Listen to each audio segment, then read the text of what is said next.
Саламатсыңдар ма? Бүгін 137-ші сабақты өтеміз. Бұл сабақта 3 таңбалы санды 1 таңбалы санға көбейту және бөлу алгоритмін үйренеміз. Бірінші тапсырмада көбейтудің қалай орындалғанына қараймыз. 134-ті 5-ке көбейткен, мұнда соның түсіндірмесі берілген. 134-ті 5-ке көбейту үшін 5-ті 4-ке көбейтеміз. 20. Соңындағы 0 жазыладығына 2-ні ойға аламыз. 5-ті 3-ке көбейтеміз 15, ойдағы 2-ні қосамыз 17, 7 жазылады, 1-ді ойға аламыз. 5-ті 1-ге көбейтеміз 5, ойдағымен 6, жүздіктің астына 6-ны жазамыз. Есептің жауабы 670. Екінші, 670-ті 5-ке бөлеміз. 6-дан қайрамыз, 6-ның ішінде 5 бір рет кездеседі. Аламыз 1, 7 түседі, 3-тен береміз 15, екеуінің азайтындысы 2-ке тең 0 түседі. 4-тен береміз, 4 жердегі 5-ің 20, екеуінің азайтындысы 0. Есеп шықты.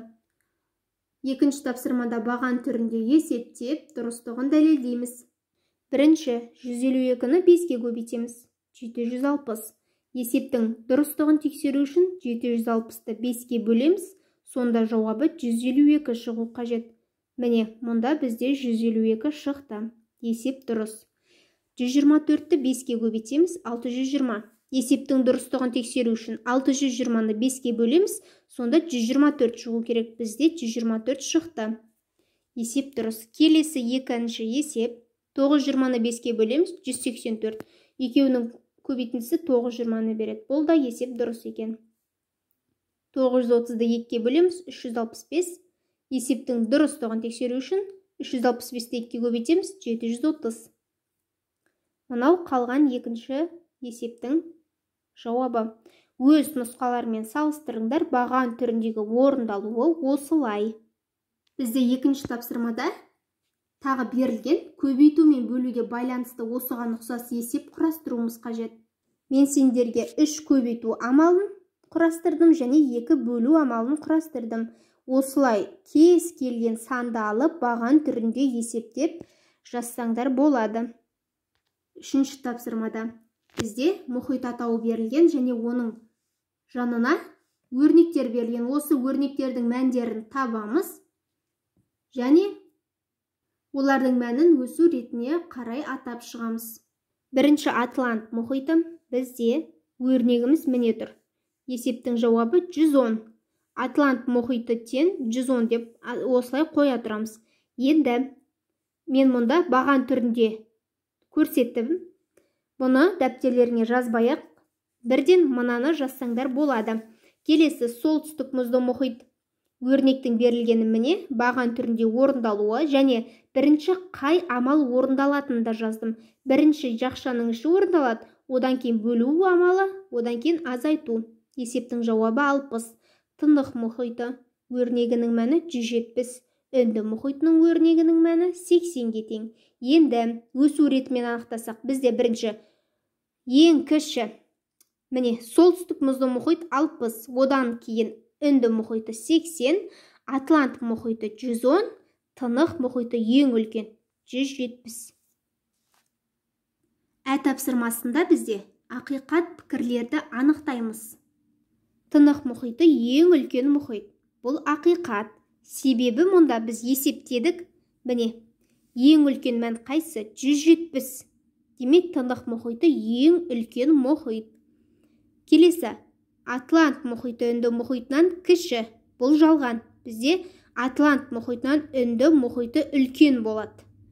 Соңғы солтүстік мұзды мұхит Үнді мұхитынан үлкен. Бұл да жалған пікір. Б тапсырмасында осыған ұқсас есеп құрастыр делінген. Мен сендерге есеп құрастырып көрсеттім. Тынық мұхиты Атлант мұхитынан кіші, бұл жалған пікір. Үнді мұхиты ең кіші мұхит, бұл да жалған. Атлант мұхиты Үнді мұхитынан үлкен. Бұл ақиқат пікір екен. Осылай кез келген сендер мына есепке байланысты ақиқат не жалған пікірлеріңді жаза аласыңдар. Төртінші тапсырма есептің шарты берілген. Осы шартқа байланысты есеп құрастырып, өрнектің мәнін табамыз. А нұсқасының жауабы. Тынық мұхитына 3 кеме жолға шықты. Кемедегі барлық жолаушылардың саны 960. Бірінші кемеде жолаушылар саны 145, екінші кемеде бірінші кемедегіге қарағанда 4 есе артық жолаушы бар. Қалғаны неше жолаушы? Есептің шешуі. 145-ті көбейтеміз 4-ге. Себебі бізде екінші кемеде бірінші кемедегі қарағанда 4 есе артық деп тұр. Есе артық болса біз көбейтеміз. 580 болады жауабы. Бұл 580 екінші кемедегі жолаушылар саны. 960-тан азайтамыз екі кемедегі жолаушылардың санын. Сол кезде 235. Есептің жауабы екінші кемеде 580 жолаушы, үшінші кемеде 235 жолаушы бар. Ә нұсқасында айлақта тұрған бірінші кемеде 134 тонна жүк бар. Екінші кемеде бірінші кемедегіге қарағанда 5 есе артық жүк бар. Екінші кемеде бірінші кемедегі жүктен неше тонна артық? Есептің шешуі. 134-ті 5-ге көбейтеміз, 670. Бұл бізде екінші кемедегі жүк массасы. 670-тен 134-ті азайтамыз, 536. Есептің жауабы екінші кемеде 670 тонна жүк бар. Бірінші кемеден қарағанда екінші кемеде 536 тонна жүк артық. Есеп шықты. 5-ші тапсырмада берілген өрнектерді баған түрінде жазып есептейміз. Көбейту саны бар есептер. Жауаптары осылай болады. Өз жауаптарымен салыстырыңдар. Бөлу есебі. Есептің жауабы осылай. Алғашқы үштік. Келесі жауабы осылай болады.